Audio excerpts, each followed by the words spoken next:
Hello दोस्तों, कहानियों का दौर चैनल में आपका स्वागत है। आज हम सुनेंगे प्रेमचंद जी की कहानी सवा सेर गेहूं। ये कहानी हमें बताती है कि गरीबी में जीने वाले किसान किस प्रकार कठोर परिस्थितियों का सामना करते हैं और शोषण का शिकार बनते हैं। इस कहानी का मुख्य पात्र है शंकर। अपनी जान की कीमत पर भी सवा सेर गेहूं की कीमत नहीं चुका पाता है। एक किसान कैसे शोषण का शिकार बनता है, जानने के लिए सुनते हैं पूरी कहानी। तो चलिए कहानी शुरू करते हैं। किसी गांव में शंकर नाम का एक गरीब किसान रहता था। वह बहुत सीधा साधा आदमी था।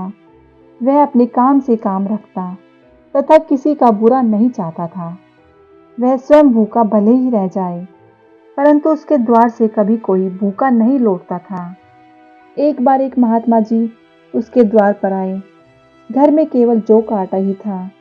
शंकर महात्मा जी के लिए इधर उधर से गेहूं उधार मांगने गया।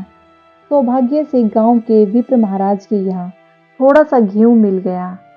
उसने उनसे सवा सेर गेहूं उधार लिया और स्त्री से कहा कि पीस दो। उसकी पत्नी ने गेहूं पीस दिया और उस आटे से महात्मा जी के लिए भोजन बनाया। महात्मा जी ने भोजन किया और आशीर्वाद देकर अपनी राह ली। विप्र महाराज किसानों से साल में 2 बार खलिहानी लिया करते थे। शंकर ने दिल में कहा कि इन्हें सवा सेर गेहूं क्या लौटाऊं। उसने पसेरी के बदले कुछ ज्यादा ही दे दिया। सोचा कि ये अपने आप समझ जाएंगे। उसे क्या पता था कि उसका सीधापन ही उसे भारी पड़ जाएगा। देखते देखते 7 साल गुजर गए। विप्र जी विप्र से महाराज हुए और शंकर किसान से मजूर हो गया। छोटा भाई अलग हो गया। खेत आधे रह गए, एक बैल रह गया। एक दिन शंकर मजूरी करके लौट रहा था तो राह में विप्र जी ने टोक कर कहा, तेरे 5.5 मन गेहूं कब से बाकी पड़े हुए हैं और तू देने का नाम नहीं लेता। हजम करने का मन है क्या? शंकर हैरान होकर बोला, मैंने किसी से उधार नहीं लिया। विप्र जी ने कहा कि अपनी खराब नीयत के कारण ही तुम मजूर बने हो। यह कहकर उन्होंने 7 साल पहले लिए गए सवा सेर गेहूं की याद दिलाई। शंकर ने कहा, मैंने इतनी बार खलियानी दी, फिर भी यदि तुम कहते हो तो मैं तुम्हें गेहूं तोल देता हूँ। इतना गेहूं मैं किसके घर से लाऊंगा? विप्र जी ने कहा, जहां से भी लाओ, यहाँ ना दोगे तो भगवान के घर दोगे। शंकर कांप उठा। बेचारा गरीब अनपढ़ कर भी क्या सकता था। एक तो ऋण, वह भी ब्राह्मण का। फिर भी उसने कहा, यह कोई न्याय नहीं है। तुमने राई का पर्वत बना दिया। ब्राह्मण होकर तुम्हें ऐसा नहीं करना चाहिए। उसी समय तकादा करके ले लिया होता तो आज मेरे सिर पर इतना बोझा ना होता। मैं तो दे दूंगा, किंतु तुम्हें भी तो भगवान के यहाँ जवाब देना पड़ेगा। विप्र जी ने कहा, वहाँ का डर तुम्हें होगा, मुझे क्यों होने लगा? वहाँ तो सब अपने ही हैं। देवता, ऋषि मुनि सभी तो ब्राह्मण हैं, आप संभाल लेंगे। शंकर, मेरे पास कौन सा रखा है? किसी से मांग कर ही लाऊंगा, तभी दे पाऊंगा। विप्र जी, मुझे इससे कोई सरोकार नहीं। 7 साल हो गए हैं, एक दिन का समय और नहीं दूंगा। गेहूं नहीं दे सकते हो तो दस्तावेज लिख दो।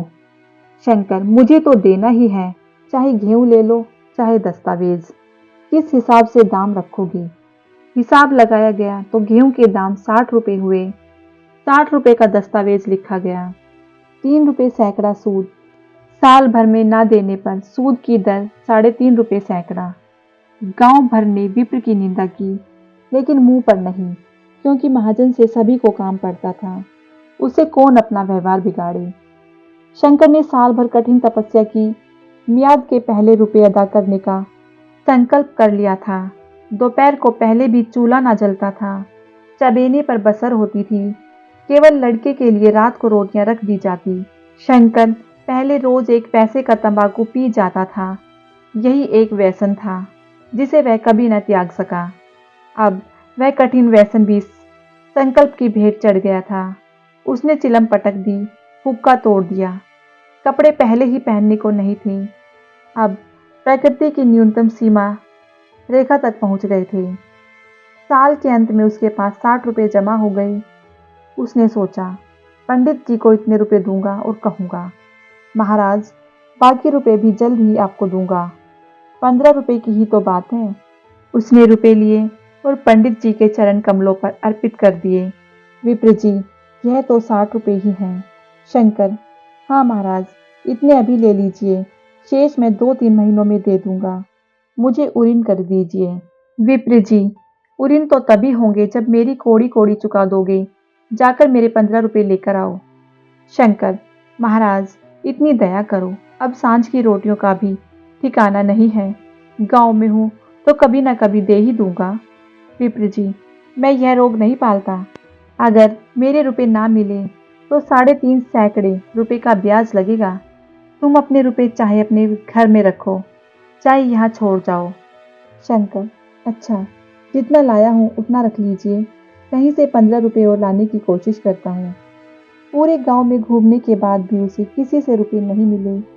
इसलिए नहीं कि उस पर किसी को विश्वास ना था या किसी के पास रुपए ना थे, बल्कि पंडित जी के शिकार की सहायता करने की किसी की हिम्मत ना थी। शंकर का साहस समाप्त हो गया। साल भर इतनी तपस्या करके भी वह ऋण मुक्त ना हो सका। उसने सोचा, जब सिर पर ऋण का बोझ लादना ही है तो मन भर या सवा मन भर क्या। उसका उत्साह क्षीण हो गया। उसे मेहनत से घृणा हो गई। आशा संजीवनी शक्ति है, वह उत्साह की संचालक है। शंकर आशाहीन होकर उदासीन हो गया। जरूरतें पिशाचनियां बनकर सिर पर सवार हो गई। अब शंकर रुपए जमा नहीं करता, बल्कि कभी कपड़े लाता, कभी खाने की कोई वस्तु लाता।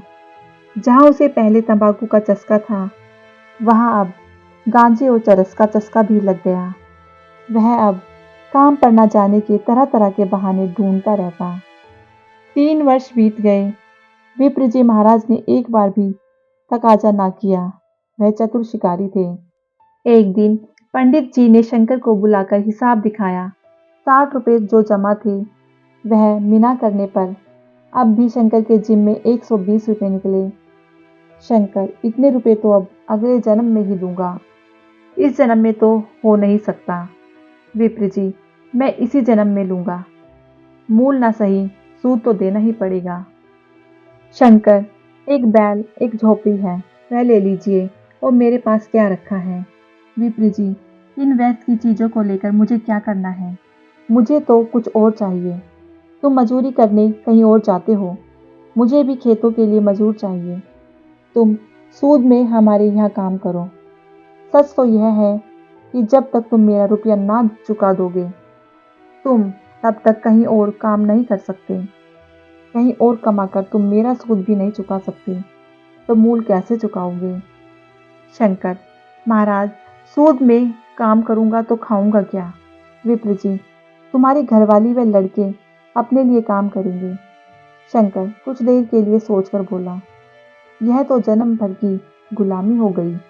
विप्र जी, कुछ भी समझो, मैं अपने रुपए नहीं छोड़ सकता। तुम भागोगे तो तुम्हारा लड़का भरेगा।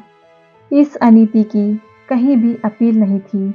दूसरे दिन से विप्र जी के यहाँ काम करना शुरू कर दिया। वह गेहूं के दाने यावत जीवन उसके सिर पर से न उतरे। शंकर विप्र जी के यहाँ 20 वर्ष तक गुलामी करने के पश्चात स्वर्ग सिधार गया। 120 रुपए अभी तक उसके सिर पर सवार थे।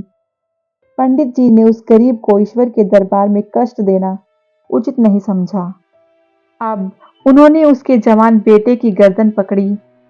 अब वह विप्र जी के घर मजूरी करता है।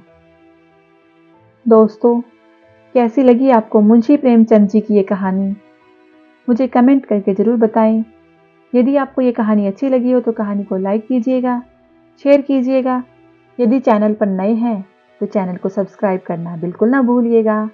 कहानी सुनने के लिए बहुत बहुत धन्यवाद।